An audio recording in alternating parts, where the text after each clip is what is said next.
হাটের ব্যবসায়ী তাদের ঘরে ডিস্টার্ব না করে ভালো করে আইনটা পড়ুন। আমরা আইনটা জানি, আমাদের লয়ারও ফেসবুক পেজে সোশ্যাল মিডিয়ায় বলে দিয়েছে। এবং আপনারা দেখছেন এসকে মিডিয়া 24 ঘন্টা। গণতন্ত্রের চতুর্থ স্তম্ভ হলো সত্য সংবাদ পরিবেশন করা।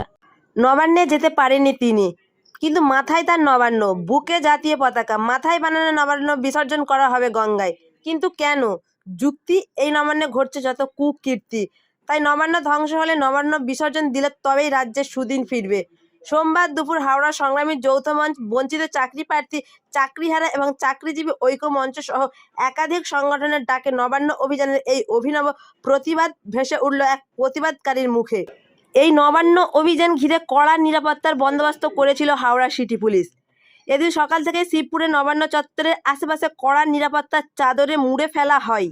সরকারি কর্মীদের পরিচয়পত্র পরীক্ষা করে তবেই ভেতরে যাওয়ার অনুমতি দেওয়া হয়। নবান্নের চারপাশে বিরাট পুলিশ বাহিনী, র্যাব এবং কমব্যাট ফোর্স মোতায়েন করা হয়। মূলত আন্দোলনকারীরা হাওড়া স্টেশন থেকে এসে তেলকল ঘাটের কাছে অবস্থান বিক্ষোভ করেন। তাদের দাবি, হাইকোর্ট অনুমতি দেয়নি। এই প্রশ্ন করার আগে হাইকোর্ট তো সরকারকে ডিএ দেবার কথা বলেছে, তাহলে সেটা কেন আমরা পাবো না? পুলিশ আটকাচ্ছে, ওদের ডিএ প্রাপ্ত। প্রশ্ন আন্দোলনকারীদের। মূলত সংগ্রামী যৌথ মঞ্চ এবং পশ্চিমবঙ্গের চাকরিহারা, চাকরি প্রার্থী সহ কয়েকটি সংগঠনের ডাকে নবান্ন অভিযান। হাইকোর্টের নির্দেশে সকাল থেকেই হাওড়া মঙ্গলাহাট সচল রয়েছে।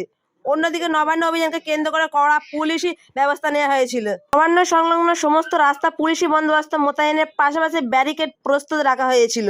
প্রস্তুতি ছিল হাওড়া স্টেশনের সামনেও। নবান্ন অভিযানকে কেন্দ্র করে সকাল থেকে রাস্তায় পুলিশ, র্যাব এবং কমব্যাট ফোর্স মোতায়েন করা হয়েছে। ড্রোনের মাধ্যমে নজরদারি করা হয়েছে। প্রস্তুত রাখা হয়েছিল জলকামান। বাইরের বিভিন্ন জেলা থেকেও আনা হয়েছে বিরাট পুলিশ বাহিনী। আপনারা দেখছেন এসকে মিডিয়া 24 ঘন্টা নিউজের সঙ্গে আমি সাগিরা খাতুন, সত্য সবার আগে আপনাদের সাথে। হাটের ব্যবসায়ী তাদের ঘরে ডিস্টার্ব না করে ভালো করে আইনটা পড়ুন। আমরা আইনটা জানি, আমাদের লয়ারও ফেসবুক পেজে সোশ্যাল মিডিয়ায় বলে দিয়েছে। এবং সবচেয়ে বড় কথা, এই তিনি কোর্টে গেলেন চুপি ছাড়ে। আমাদের লয়াররা সেখানে কোনো চিঠি পেলেন না, জানলেন না, ইন্টিমেশন পেলেন, নোটিফিকেশন দিলেন না। তিনি একতরফাভাবে করলেন। কোর্ট তো আমাদেরও আছে, আজকে সোমবার মঙ্গলবার পরে আমরা দেখে নেব। আসলে প্রতিপক্ষ যদি শক্তিশালী হয় উনি এইভাবে পালিয়ে যায়। আপনি বানিয়েছেন কেন?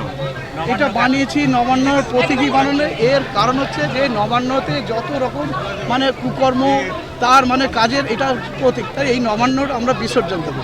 এই জন্য জিনিস এই গঙ্গায় বেঁচে দেবো, 14 তালাকে বিসর্জন দেবো। কারণ এইখান থেকে যত কুকর্ম অপকর্মগুলো হচ্ছেন, এই গোটা রাজ্যবাসীকে বঞ্চিত করছেন, হ্যাঁ, রাজ্যের মানুষকে তিথি বিরক্ত করছেন। এখানে বাংলায় তিনি যে মেন ইস্যু, এখানকার বেকার, চাকরি, হ্যাঁ, এইগুলো তিনি করাপশন করেছেন। এইগুলোকে আমরা নিয়ন্ত্রণ করে এইগুলোকে আমরা চাইছি নবান্নকে ভাঙতে হবে, নবান্নটাকে বিসর্জন দিতে হবে। নবান্ন ধ্বংস হলেই দেখবেন সব কিছু হয়ে যাবে। পুলিশ বলছে এই মিছিল বেআইনি।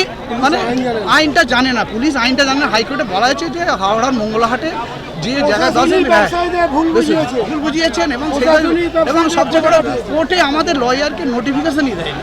আমাদের অজানা চুপি ছাড়ে চোরের মতো গিয়ে তিনি করি। তারপর ঠিক আছে, আমরা তো আরও তো সময় আছে, কোর্টে আমরা মুভ করবো।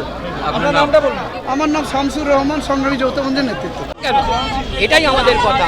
আর পুলিশ কি করবে না করবে পুলিশের ব্যাপার, আমরা এটা মনে করি। হাইকোর্টের নির্দিষ্ট সময়ে আমরা যে ডিএ, আমাদের পাওনা ডিএ, সেটা দেওয়ার কথা ছিল। হাইকোর্ট নির্দেশ দিয়েছিল এই সরকারকে নির্দিষ্ট সময় ডিএটা প্রদান করার জন্যে, কিন্তু এই সরকার সেটা না মেনে আমরা যে আমাদের অনেক দিনের আগে পূর্ব ঘোষিত কর্মসূচি, এই কর্মসূচিটা যাতে না হয় তার জন্য বিভিন্ন প্রক্রিয়া এই সরকার চালাচ্ছে। এর বিরুদ্ধে কিছু আপনি বলতে পারবেন না।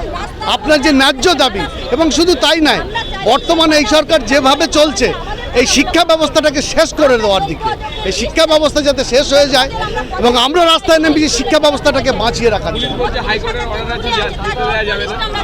এখানে অর্ডার তো নেই যে 144 ধারা আছে, 144 বা বর্তমানে 164 যেটা বলে, সেটা যদি থাকে পুলিশ দেখাক আমাদের, 144 মানে যেটা মানে এ থাকে যে আপনি মিছিল মিটিং করতে পারবে না, দেখাক আমাদের। আর এই যে ডিএটা পুলিশদেরও তো প্রাপ্য, পুলিশরাও তো পাবে, এটা ভাবতে হবে তারা। আমরা শুধু আমাদের জন্য তো লড়ি, সারা রাজ্য সরকারের কোষাগার থেকে যারা বেতন পায় প্রত্যেকেরই এই টাকা পাও না, সে পুলিশ হোক, সে বিভিন্ন স্তরের কর্মচারী। আমরা আমাদের পূর্ব ঘোষিত কর্মসূচি যেটা আছে আমরা যাব, আমরা শান্তিপূর্ণভাবে যাব। তারপর পুলিশ যখন যা কথা বলবে, ওরা যে ভাষায় কথা বলবে সেই ভাষায় আমরাও কথা বলবো। দেখা যাক কোথায় যায়। আমার নাম আব্দুল মহিদ, রাজ্য সম্পাদক মণ্ডলীর সদস্য, এবিপিটিএ।